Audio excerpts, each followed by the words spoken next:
सोचो, आज से लगभग 150 साल पहले किसी ने यह नहीं सोचा था कि तरंगों से बातें करेंगे, लेकिन एक शख्स ऐसे थे जिनकी जिद की वजह से आज हम सब फोन पर बातें कर पा रहे हैं। क्या लगता है जब उन्होंने ये बाकियों को बताया होगा तो सभी लोगों ने क्या कहा होगा? हाँ, तू कर सकता है। नहीं, कितना मजाक बनाया होगा सभी ने उनका। ऐसा कोई पल नहीं छोड़ा होगा जहां उनका मजाक ना बनाया गया हो, पर फिर भी वो अपनी जिद पर अड़े रहे। उन्होंने दूसरे क्या सोचते हैं इस पर ध्यान नहीं दिया, बल्कि अपने ऊपर विश्वास करके दुनिया को ऐसा यंत्र बनाकर दिया जो उस वक्त किसी ने सोचा भी नहीं था। और सुनो, ईयर 1879, उससे पहले दुनिया ने यह कभी नहीं सोचा था कि कांच के अंदर से रोशनी भी पैदा की जा सकती है। पर एक शख्स ऐसे थे जिन्होंने न केवल ये सोचा बल्कि अपनी जिद की वजह से कांच के अंदर से रोशनी भी पैदा करके दिखाई। क्या लगता है इतना आसान था? यार, आज के दौर में कोई बंदा कुछ बार असफलताओं का सामना करता है तो अपना दम वो वही तोड़ देता है, पर उन्होंने 1000 बार असफलताओं का सामना करके भी अपनी लड़ाई बीच में नहीं छोड़ी। यहां तक कि एक बार किसी तरह जहां वो एक्सपेरिमेंट किया करते थे वहां आग भी लग गई थी।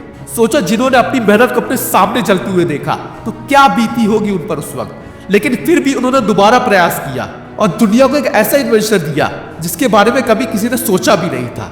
उनकी जिद और उनके विश्वास ने दुनिया को बल्ब का आविष्कार करके दिया।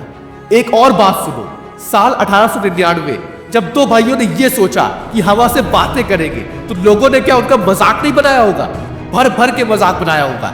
यही कहा होगा, इनको देखो अब ये हवा में उड़ के दिखाएंगे। यार, जब भी कोई किसी के सपने पर मजाक बनाता है तो एक अलग ही आग पैदा हो जाती है।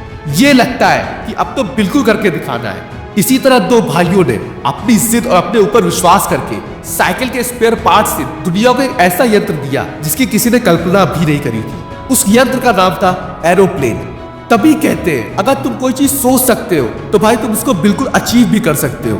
बस लगे रहो। जहां सब हार मान लेते हैं वहां भी तुम्हें अपने आप को काम में लगाए रखना है, फिर चाहे परिस्थितियां कैसी भी हो।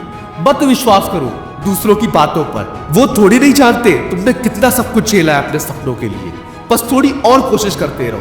अगर हम अपने भारत के बारे में बात करें तो याद करो वो दिन 24 फरवरी 2010, वनडे इंटरनेशनल क्रिकेट के इतिहास में किसी ने उससे पहले कभी भी डबल सेंचुरी नहीं मारी, पर अपने भारत के महान खिलाड़ी सचिन जी ने अपने ऊपर विश्वास करके पूरे मैच में 200 run from 147 balls with not out होके पूरी दुनिया में इतिहास रच दिया।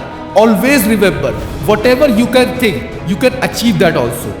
धीरू भाई अंबानी, जो कहीं ना कहीं एक पेट्रोल पंप पर काम किया करते थे, बाद में एशिया के सबसे अमीर इंसान बने। क्या लगता है ये सब मजाक चल रहा है? यार, इतना आसान नहीं होता एक पेट्रोल पंप पर काम करके इतना अमीर इंसान बन जाना। सोचो कितना संघर्ष झेला होगा, कितने लोगों के ताने झेले होंगे, पर एक जिद थी कुछ बड़ा करने की, और उनकी यही जिद ने उनको भारत में लोकप्रिय बना दिया। जो भी तुम काम करो बस उस पर भरोसा करो, फिर देखना तुम भी अपने सपने जरूर जी रहे होगे।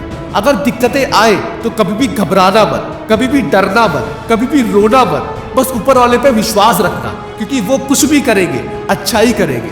हो सकता है तुम्हें बात अभी ना समझ पाओ, पर समय आने पर तुम यही कहोगे कि जो कुछ भी हुआ वो लाजवाब था। तुम्हारी मुश्किलें भी जरूरी है, वो तुम्हें मजबूत बना रही है, वो तुम्हें तैयार कर रही है कि जब तुम अपने सपने को अचीव कर लोगे तो वहां से कोई तुम्हें नीचे ना गिरा सके। इसलिए चुपचाप अपना काम करते रहो बिना दूसरों पर ध्यान दिए।